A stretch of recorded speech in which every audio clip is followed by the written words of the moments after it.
CBN e a Tecnologia, com Gilberto Sudré.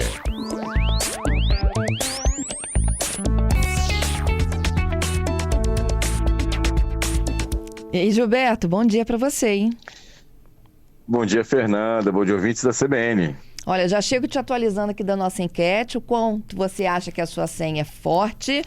E a gente colocou algumas opções para o voto. Tá lá no @CBN Vitória, Twitter e Instagram. Patrícia, fala pra gente do perfil do Twitter. Olha, tá ganhando com 44% aqueles que dizem que sempre trocam a senha, com 33% aqueles que dizem que a senha o hacker não vai descobrir nunca, porque é muito difícil, e com 23% aqueles que dizem que só em anos eles vão descobrir porque ela é muito forte.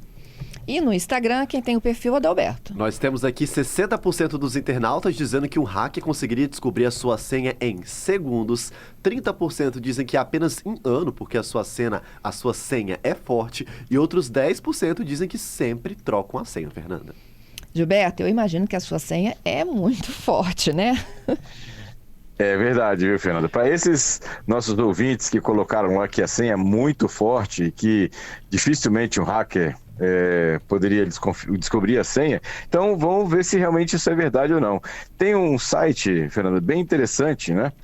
O site é prodeste.es.gov.br/senhas. Então, de novo, prodeste.es.gov.br/senhas. É um site gratuito e você exatamente vai colocar à prova, né, a sua senha, para saber exatamente se aquela senha, o quanto tempo um hacker conseguiria, usando os recursos de tecnologia da informação, descobrir a sua senha. Então aí eu fiz alguns testes interessantes, né? Coloquei lá aquela famosa senha 123456, né? E aí o site me responde, né, que um hacker utilizando um computador convencional, um PC comum, ele descobriria essa senha em 0 segundos. Veja que é uma senha muito fácil realmente de reconhecer sobre isso, né? Sobre a situação. Inclusive, o site dá algumas recomendações, do tipo assim, o comprimento da senha está curto demais, os números só são utilizados, só números, não tem letra, não tem símbolos também para isso. E aí eu comecei a complicar um pouco, né? Eu peguei e botei a senha 1, 2, 3, 4, 5, 6, 7, 8, 9 e 0. E aí ele já falou que nessa senha, um hacker conseguiria descobrir a sua senha usando um computador convencional em 2 minutos, né? Veja, muito rápido ainda, né? Ou seja, também não é uma senha adequada para fazer isso, né? Aí depois eu fiz um outro teste. Muitas pessoas usam a data de nascimento como senha, né? Coloquei uma data de nascimento qualquer lá, e aí ele falou que, olha, se usando um PC, né, convencional, o hacker conseguiria descobrir essa senha em 5 anos. Já é um número razoável, já, né? Ou seja, para quem está usando uma data de nascimento, por exemplo, para isso, né? E aí depois eu fui para uma senha completamente não pronunciável, com letras maiúsculas e minúsculas, números, símbolos, e aí o site me disse que usando um computador convencional, o hacker conseguiria descobrir essa senha em 2 bilhões de anos, né? Nossa. Mas usando uma rede, exatamente, e usando uma rede de computadores grande, conseguiria descobrir essa senha em 2.000 anos. Ainda já é um número bastante interessante. Então, para aqueles nossos ouvintes aí que falaram que eu uso uma senha muito forte, difícil do hacker descobrir, vai lá no prodeste.es.gov.br/senhas e coloca a sua senha lá, ou coloca uma senha parecida com o que você tem, não precisa usar exatamente sua senha, mas uma senha parecida, e vê lá qual é o tempo que um hacker, né, supostamente conseguiria quebrar a sua senha usando o recurso de tecnologia da informação, ou seja, tentando, por tentativa e erro, descobrir a sua senha lá. É um site bem interessante, assim, que dá para a gente tirar algumas conclusões bem interessantes também sobre senhas muito fracas ou senhas muito fortes. Então, eu também fiz esse teste, estou convidando os ouvintes para fazerem, né?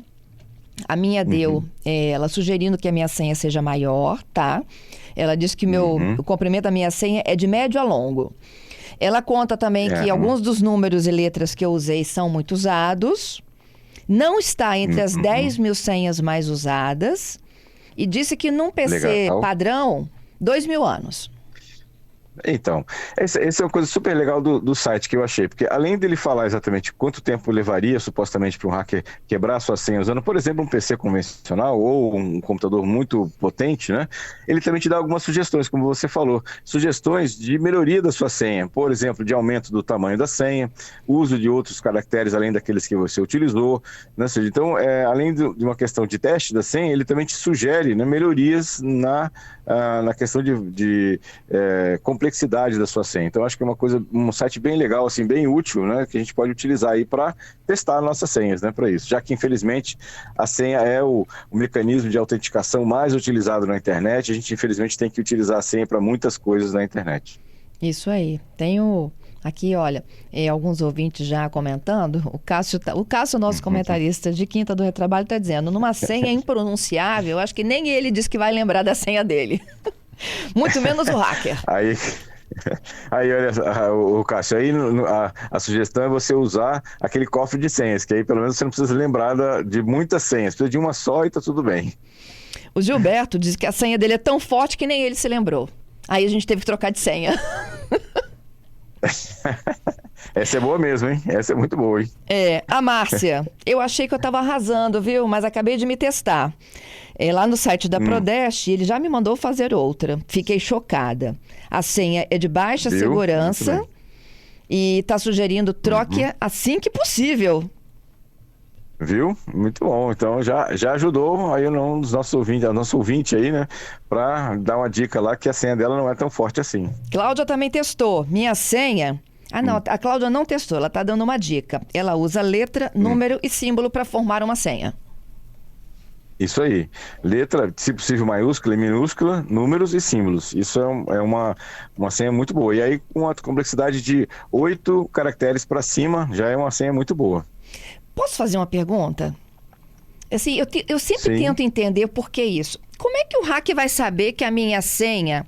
Por exemplo, se eu definir que é a minha data de aniversário, como é que ele vai saber que o meu aniversário é aquele dia?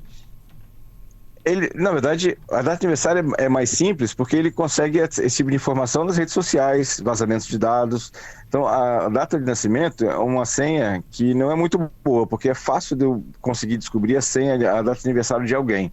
Basicamente, ou nos vazamentos, nos milhares de vazamentos de dados que a gente já teve na internet, né? Ou então, consultando a própria rede social, muitas pessoas colocam a data de nascimento nas redes sociais. E aí fica fácil do hacker descobrir a data de nascimento de alguém. Entendido.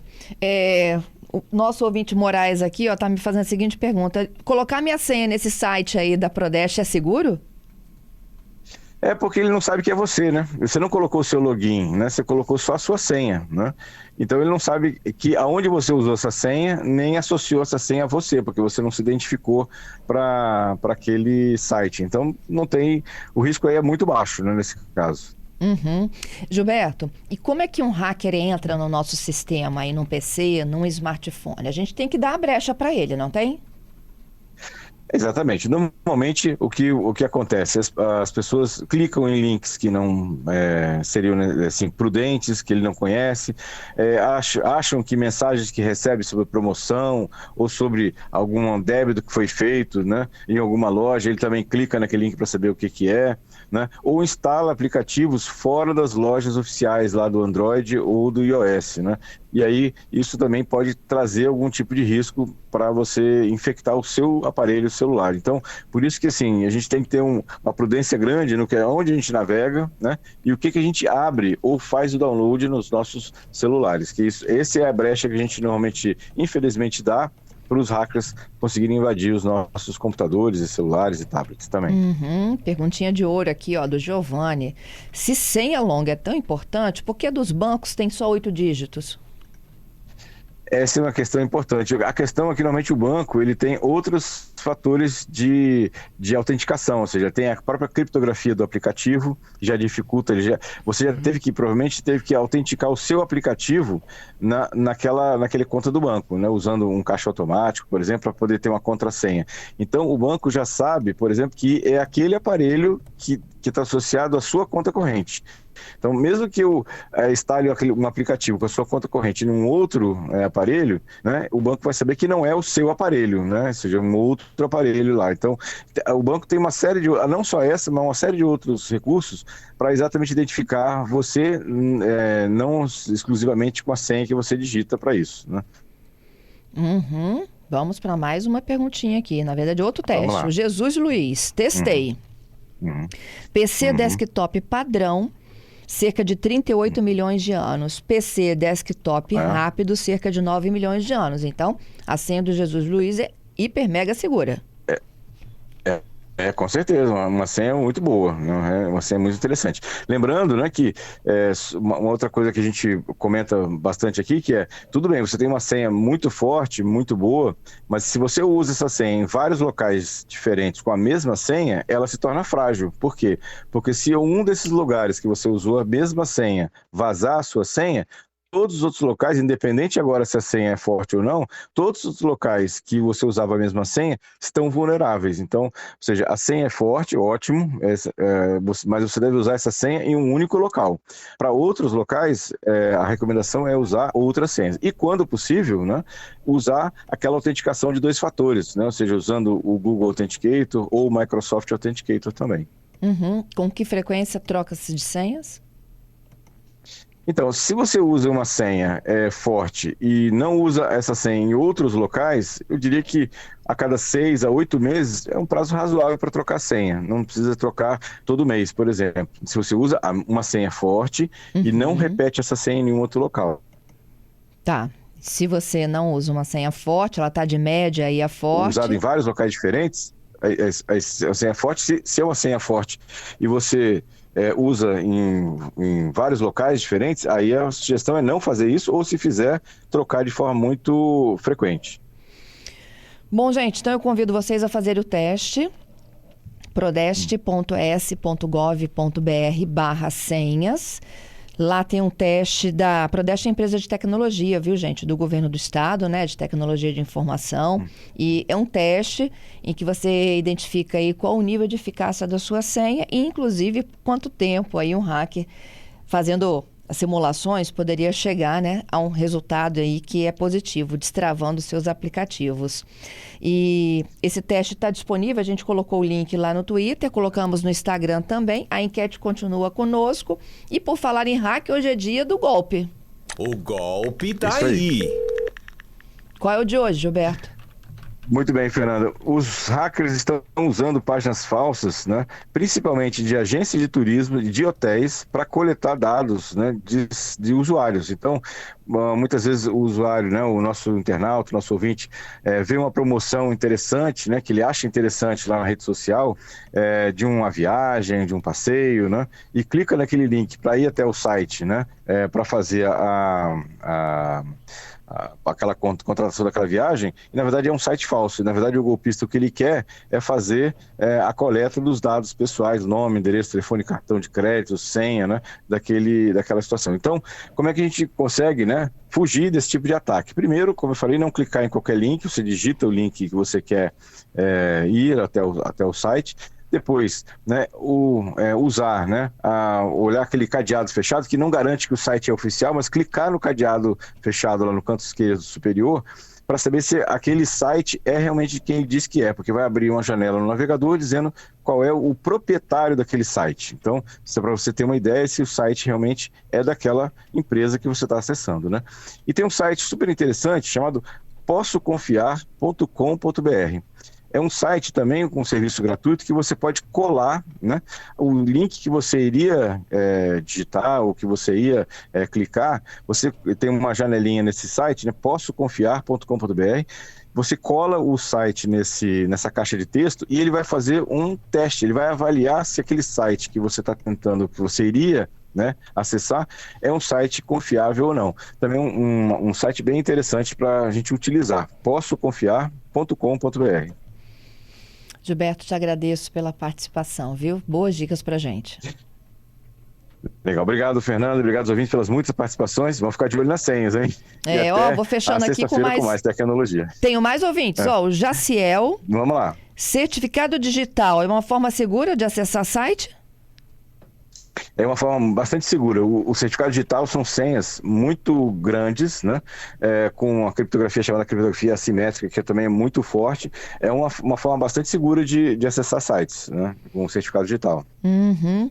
O Alce está me dizendo o seguinte: vou testar minhas senhas. O problema é que eu não me lembro de todas. Elas estão salvas no Google e isso é perigoso. É isso? É perigoso, exatamente. Bem lembrado, Fernanda. A gente não deve salvar senhas nem em navegadores, nem no Google. Na verdade, o local correto de salvar senhas são nos cofres de senhas. Eu falei de alguns, né? O KeePass, o Bitwarden, né? E alguns antivírus que também têm um cofre de senhas embutido dentro da solução de antivírus. Então, o local correto de salvar senhas é em cofres de senhas. Gilberto, e aí já porque você falou de antivírus, vamos deixar para sexta e aí detalhar um pouco mais. É uma coisa que os ouvintes sempre nos pedem, né? Dicas de antivírus gratuitos, tanto para iOS quanto para Android. Legal, vamos falar sobre isso e vamos falar também uma pergunta, já que a gente vai falar sobre antivírus na sexta-feira, vamos falar também sobre, existe diferença do antivírus gratuito e do antivírus pago? Será que o antivírus pago é mais eficiente? Vamos responder essa pergunta na sexta-feira. Muito obrigada, até lá, hein? Até lá, Fernando, um grande abraço.